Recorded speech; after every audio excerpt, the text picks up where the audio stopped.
Aliou Moussa, Jean-Michel Dissaké, bienvenue à Abali Galerie et bonjour.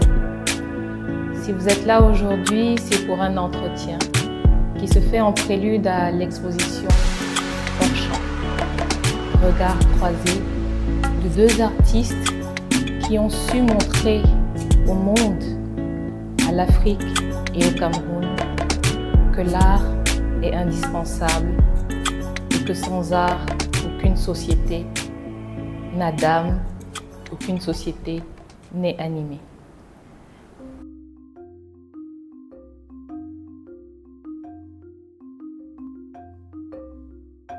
Y a-t-il des artistes ou des mouvements qui ont particulièrement marqué votre travail? Aliou? Oui, certainement. Moi, j'ai découvert d'abord la création artistique dans mon village. Et c'est Camille Corot qui était le livre révélateur des ombres et des lumières. J'ai découvert ce livre-là dans le marché au Potou, marché Opus, marché noir, des livres. Et à partir de ce moment-là, il y a eu un déclic. Mais après, le bonheur et l'enthousiasme de faire ce travail m'a fait rencontrer aussi beaucoup de personnes qui ne sont pas forcément des plasticiens. Je citerai Maljam, Malet Maljam, qui est un Bombok aujourd'hui, qui est donc le fondateur de Africrea. C'était un moment marquant.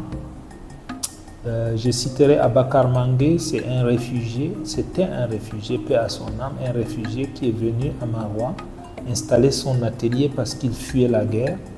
Et à l'époque, c'était l'avènement de multipartisme. Il revenait des politiciens comme Bouba Bello Maïgari, qui revenait du Cameroun, ancien premier ministre du Cameroun de l'époque, revenait du Nigeria. Et j'ai vu un grand portrait fait par ce Tchadien, Abakar Mangué, et ça m'avait marqué. J'étais au lycée. C'est au sorti donc des cours, dans l'après-midi, que j'observe donc ce monsieur travailler et je vois ce grand portrait réussi, presque une photographie de l'hyperréalisme. C'est à partir de là que les choses ont beaucoup basculé dans ma tête. Moi je suis autodidacte. Ça ne veut pas dire que c'est péjoratif, mais autodidacte dans le sens où j'ai appris dans le tas, mais après je me suis formé dans des résidences de création qui pour moi ont été déclenchées par un personnage qui est au centre de ma vie aujourd'hui, Godilei. Godilei est décédé en 2011 et ma fille est née en 2012, le même jour, à la même période. J'ai même pensé que c'était l'incarnation du bonhomme. Godilei, c'est quelqu'un qui nous a inculqué le concept. Comment est-ce qu'on pouvait définir un rien pour faire un tout? Et c'est quelqu'un qui m'a marqué dans ce travail-là. Après, en 2009, je suis allé aux États-Unis. J'ai vu dans les galeries des couleurs qui pouvaient chanter à l'oreille de quelqu'un. Pour ma première fois, je pouvais renverser le rôle d'une matière en fait, la couleur qui n'était pas la musique mais qui chantait. Et en 2010, j'ai fait la rencontre de Michael Angelo Pistoletto, qui est un des fondateurs de Arte Povera autant pour moi.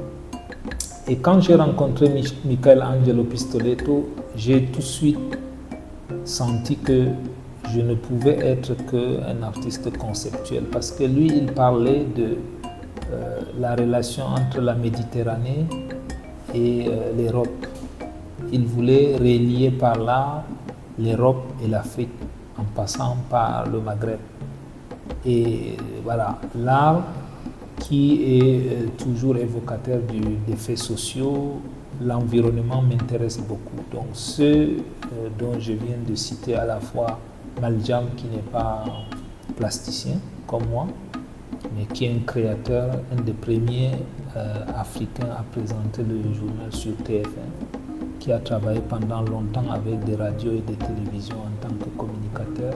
Sa façon d'aborder les galeries, sa façon d'aborder l'art, le côté pédagogue m'a beaucoup aidé, m'a beaucoup marqué. Pareil pour Godilei, l'effet qu'il soit un pédagogue gentil, un pédagogue souple, un pédagogue pas fanfaron, un pédagogue qui est altruiste, m'a beaucoup marqué et m'a donné envie de poursuivre cette façon de faire. D'ailleurs, mon atelier a son hommage, s'appelle le cake art. Le cake comme gâteau, on partage. C'est quelqu'un qui n'avait pas le retenu s'il fallait apporter une contribution à la fois sociale, à la fois humaine, etc., etc. Il était prêt à donner. Donc voilà des gens qui m'ont marqué et évidemment, pour ne pas être un peu petit garçon, ma mère vient quand même au centre de tout ça parce que le tissage que je fais aujourd'hui, c'est aussi un héritage artistique. Ma mère peut-être est artiste dans l'âme, mais c'est elle que j'ai vu tisser le godo, qui est dans le tissu traditionnel fait à Marois à partir de coton. Et moi aujourd'hui, je travaille le textile. En étant ancien mannequin, ça me permet de dire ok, il y avait un fil conducteur dans toutes les passions que j'ai abordées, dans toutes les passions que j'ai rencontrées dans ma vie. Je ne veux pas dire d'artiste, mais un humain différent. Voilà. Y a-t-il des artistes ou des mouvements qui ont particulièrement marqué? Je suis fils d'architecte et petit-fils de chef traditionnel. Et dès ma tendre enfance, j'ai toujours été passionné par le dessin. Et j'avais des amis, je n'ai pas grandi avec mon père ni avec ma mère, mais avec mon grand-père. Et quand j'étais au cours moyen 2, je fabriquais des cahiers de morceaux choisis que je vendais. C'était des cahiers de 32 pages. Et j'aimais beaucoup la récitation, mon papayer, dans un coin de ma cour. Et il y avait aussi, parfois aussi, j'achetais des cahiers et je fabriquais et on achetait. Ma jeune sœur aussi, ma petite sœur, parfois achetait, prenait mes dessins et je me rappelle, elle a vendu un de mes dessins une fois à 250 francs. À 250 et elle est venue, et elle a pris 150 et moi j'ai pris 100 francs parce que je n'y croyais pas. Quand je suis allé au lycée, j'avais une bande d'amis. Il y a un qui est décédé dernièrement qui travaillait au port autonome de Douala. Certains écandaient, il écrivait. Et un autre aussi qu'on appelait Djombi, Aristide. Et Djombi un matin se lève et il me dit « Je veux que tu me fasses une peinture dans ma chambre ».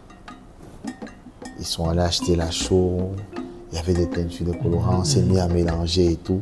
Nous sommes allés chez lui, il a pris son repas et tout. Dans sa chambre, j'ai représenté une île, en fait.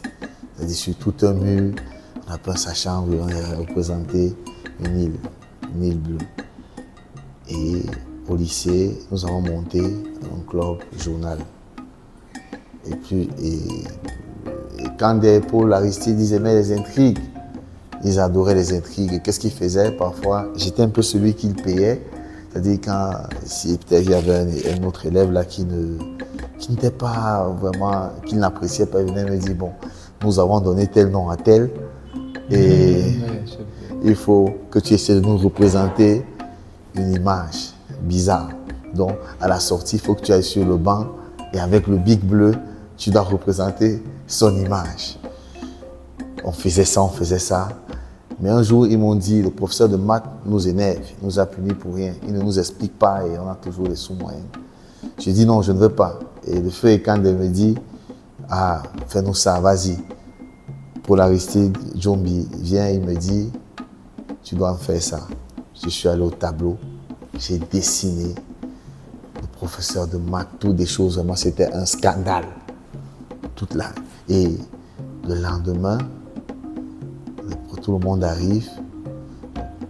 Il y a une jeune là, une de nos camarades, qui est allée signaler à la surveillance. Le professeur de maths est venu, on m'a arrêté. Et quand on m'a arrêté, il me demande pourquoi tu fais ça. Les mathématiques, vraiment, j'étais le plus fort en maths dans notre bande. On m'a arrêté, on m'a passé à la balançoire. Et quand on m'a passé à la balançoire, bon, je ne me suis pas arrêté là.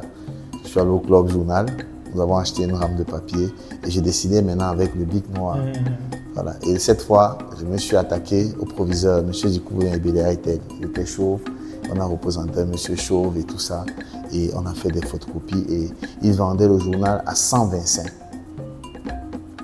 Et, au lycée. Oui. Et une première, nous avons utilisé 3 rames de papier. 3 rames de papier parce que après on photocopiait et tout. Ça dit dès que ça sort, on photocopie le lendemain. Ça dit pendant une semaine, c'était terrible. C'était la catastrophe. Le proviseur même avait le journal en question. Et ce qui est bizarre, c'est que il a attendu qu'il y ait rassemblement la semaine qui suivait. Et il fallait lever les couleurs. Et moi, j'étais chef de classe. Devant tout le monde. J'étais chef de classe. Mais un chef de classe... Un peu pas comme les autres. Oui, pas correct. Un chef de classe qui parfois faisait la fête en classe, mais il travaillait bien. Djoumi travaillait bien, et quand il travaillait bien, des désordonnés, des gens qui faisaient, mais qui étaient vraiment bizarres. Le proviseur, dans le rassemblement, il dit oui, il dit ça qu'il faut qu'on doit lever les couleurs aujourd'hui, c'est... On arrive après la levée des couleurs, maintenant il se met à donner le programme de toute la semaine, tout le monde parle, toutes les classes étaient alignées ce jour. Il y avait des gens qui boycottaient parfois, mais tout le monde était là. C'est là où il me convoque, il m'appelle, il me dit tu as fait un travail formidable. Vraiment ce que tu as fait est magnifique, tu es vraiment un enfant très intelligent et tout et tout. Et pendant ce temps, je vois des gaillards, des colosses venir. Ils m'ont attrapé, ils m'ont passé à la balançoire. Ils m'ont passé à la balançoire à cause du dessin. Mais je ne me suis pas arrêté là. Parce qu'il y avait des moments où, quand je suis arrivé à Yaoundé, je suis allé au lycée bilingue. Parce que finalement, on se sépare. J'obtiens mon probatoire au lycée bilingue, mon bac D au lycée bilingue de Yaoundé. Je suis très passionné par la philosophie et j'ai la chance de tomber sur un élève du feu père, enfin, qui est un chef traditionnel Manguissa aujourd'hui, le professeur Hassan. Il arrivait qu'on fasse le cours de philosophie en classe à 2, tous les deux. Tous les deux. Et un jour, je lui ai dit, Monsieur Hassan, je ne suis pas d'accord avec Descartes. Je ne suis pas d'accord avec Descartes. Et moi, chaque fois que je vais rédiger mon devoir ou j'aurai ma dissertation, je ne vais plus utiliser leur pensée. J'ai dit ça. Il me dit, certains de mes camarades disaient, non, monsieur, il est prétentieux, comment il peut. Il a dit, il a compris. Comment. Oui, et il m'a mené à cogiter jusqu'au point un jour, je me suis mis à. Et quand je rentrais parfois à la maison, je me couchais, je me suis mis à questionner même Dieu jusqu'au point à un moment donné, je me suis réveillé, j'ai eu peur, j'ai dit stop. Et de temps en temps, tout à l'heure, vous m'avez demandé qui m'a influencé. J'ai aussi eu la chance d'avoir un de mes oncles qui était soudeur, il est décédé. Il me faisait faire des maillots, des peintures de sérigraphie, de la sérigraphie. Il me faisait faire de la sérigraphie, comme ça. Et moi, ça ne me disait rien, parce qu'on me disait toujours, c'est un métier de pauvre. Tu vas voir quoi? Tu ne seras rien. Oui, c'est un métier de pauvre. J'obtiens mon bac, je vais à l'université de Douala. Je rencontre Paul-François et Paul, qui me voient avec des dessins et tout ça, et tout, mes caricatures. Il me dit, non, il y a un truc de la Socadab là-bas, il faut que je t'amène à la délégation. Alors, il m'amène, j'arrive dans le mouvement. Je me rends compte que c'était un faux mouvement où il se révoltait contre un monsieur qui voulait... Et Walter Ngambi m'appelle. Il me dit, non, gars, rentre, n'entre pas. C'est génie. derrière Ça bureau veut du dire que gouverneur. ça veut dire que effectivement, ça veut dire que tu es au courant de ce mouvement-là. Watel me dit quitte de là-bas. Et Paul vient donc, il me donne donc deux vieux pinceaux et de la gouache. Je ramasse des vieux t-shirts, je tends ça sur, je commence à... Après, je dis non. Je commence donc à utiliser mes connaissances en sciences, en mathématiques, en physique, en chimie. Je commence à mélanger les matériaux. C'est vrai que j'avais passé beaucoup de temps dans la forêt parce que j'ai beaucoup appris dans la forêt sacrée.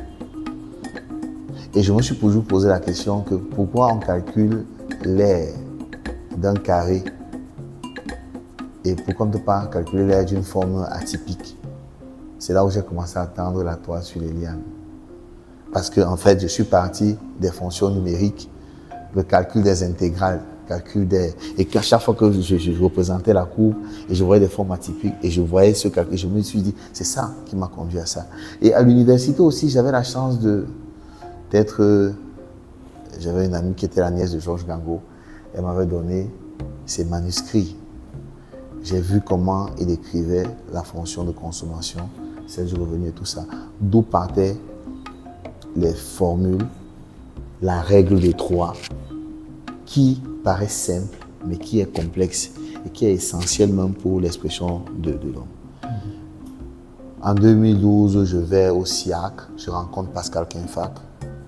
Mais bien avant ça même, Valère Épée m'envoie d'abord chez Joanne Pador. Quand j'arrive chez Joanne Pador, Bonendalé. Oui, Bonendalé. Je marche à pied, j'arrive, il me donne le Coca-Cola, il me dit il veut d'abord se réveiller. Il se met à rire. Et qu'est-ce que j'ai fait? J'ai amené certains travaux que j'avais fait sur des toiles. Donc, ce qui n'était pas mon travail parce que il me dit ça, c'est pas de l'art, ça. C'est pas ça. Il me dit bon, je vais t'amener à comprendre le tempo. Il m'amène dans son atelier, je vois comment il travaille, il met des musiques bizarres, du jazz. Je ne comprends rien. Je ne comprends rien. Il écoute des musiques bizarres, il travaille. Je vois son travail et tout. Je suis allé chez lui 3 fois. Je suis rentré. Et j'allais à Douala Art, mais ce n'était pas facile. Un jour, j'ai rencontré Coco Comenye qui exposait ses travaux Évanescence. Je lui demande Évanescence, c'est quoi? Je vois des sculptures. Il me dit, c'est un état d'esprit que tu ne peux pas comprendre. Je dis, mais c'est quoi ça, ce type? Qu'est-ce qu'il est en train? Il est en train de vouloir me bousiller le mental. Je vais vers Lionel Manga. Il me dit, tu tends la toile sur la liane. Ça, c'est l'écologie, ça. Moi, j'ai fait toute une émission sur le petit homme vert. Est-ce que tu sais de quoi tu parles? Je dis à Lionel Manga, je vis dans la forêt. J'allais en forêt le matin et j'avais même déjà un marigot. J'allais en forêt à midi, j'allais en forêt à minuit. J'entrais dans l'eau dans la nuit. Et pourquoi? Et tout le monde disait que je faisais la sorcellerie. Alors, qu'est-ce que je faisais? Quand j'allais dans la forêt, je regardais les sinusoïdes de vie. Ça me permettait de comprendre, d'établir le lien qu'il y a entre la plante, l'homme et la plante. L'électrocardiogramme, les veines, les artères, tout ça. Même au niveau de l'influx nerveux, même au niveau de la communication. C'est pour ça que j'ai choisi d'utiliser le symbole de la liane, avec lequel je coupe en fait, pour unir les hommes, pour essayer de retrouver le lien qu'il y a entre notre passé et le monde actuel. Même parfois pour se retrouver à penser même l'avenir et rentrer même dans l'espace quantique. Donc, j'allais parfois en forêt et dans le marigot sacré très tôt le matin. Pourquoi? J'attendais le lever du soleil. J'entrais au fond de l'eau et j'attendais que le premier rayon lumineux frappe la surface de l'eau parce que je recherchais les couleurs. Et je captais ça et tout ça rentrait dans mon système nerveux. J'avais ça dans la tête. À midi, j'attendais aussi ça. Je refaisais le même exercice, même dans la nuit. C'est-à-dire, j'entrais et personne ne disait c'est la sorcellerie, alors que moi, j'allais faire la science. J'observais. Mais à un moment, mes œuvres ont commencé à être sombres. Il y a une qui est au Danemark aujourd'hui, qui était très sombre. Et je me rappelle à l'époque qu'il y a des amis suisses qui sont venus me retrouver au village. Et nous sommes allés au nord et à l'extrême nord, chez Ali Moussa. Et là-bas, c'est pas possible. Le soleil, je suis allé jusqu'à Rumsiki. J'ai ramené la terre de Rumsiki parce qu'il y avait des gens qui prenaient autre chose. Je leur disais non, moi je veux la terre.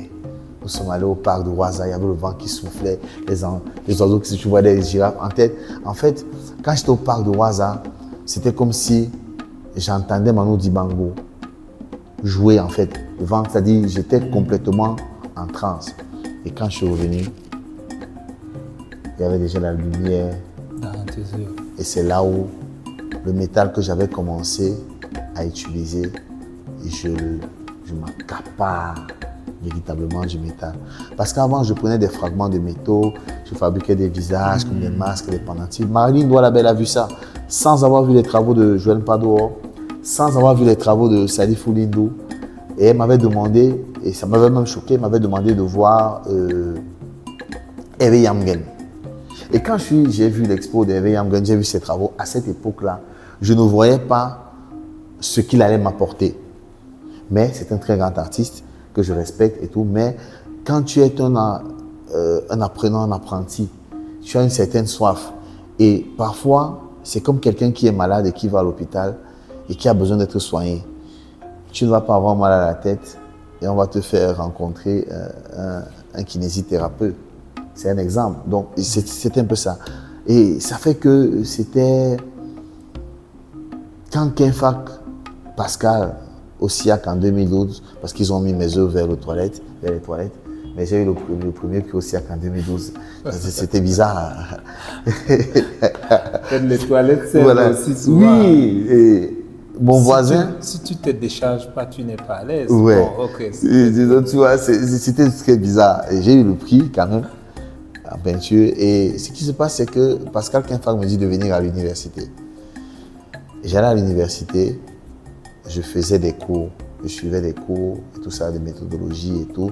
Il m'a dit, tu ne vas pas faire session normale, tu n'es pas inscrit, viens, on va prendre des cours. Et il donnait des cours au master en ce moment. Donc j'allais, je prenais des cours et tout ça. Et je rentrais. J'ai eu la chance de tomber sur Mbok Basson, avec qui, ce sont des personnes qui m'ont aidé à me construire, qui m'ont enseigné la géométrie sacrée égyptienne. J'ai étudié tous les monuments du Cameroun, tous les symboles. J'ai revisité tous les, c'est-à-dire les œuvres de tous les plasticiens du Cameroun qui ont produit une esthétique et une écriture, parce que tout le monde n'est pas plasticien. Un plasticien, ce n'est pas un sérigraphe. Tout le monde n'est pas plasticien. Abou Moussa le sait très bien.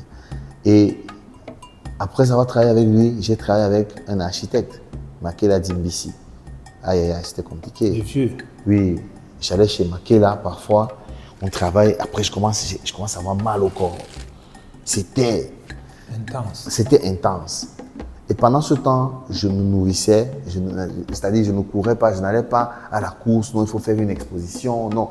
J'expérimentais des choses, la matière et tout ça. J'ai cherché à comprendre quel est le langage c'est-à-dire quel est le langage de telle matière. En fait, j'essayais d'établir le lien qui existe entre la forme, le son, la couleur et le matériau.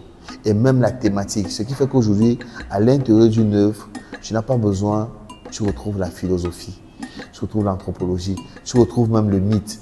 L'art contemporain ne nous éloigne pas de la réalité de l'existence des sociétés humaines. Donc, j'ai appris de tous les papas qui m'ont éduqué, pas seulement des plasticiens. J'ai appris de toutes les mamans qui m'ont parfois... J'ai appris aussi dans la rue, qui m'ont parfois donné à manger, qui étaient là chaque fois que j'avais besoin. J'ai appris de tout le monde. Et pour moi, une exposition, pour moi, c'est comme un objet d'étude. Parce qu'en réalité, je ne suis pas un verre plein. Je suis toujours à l'école. Et c'est un peu ça, ce que je peux dire.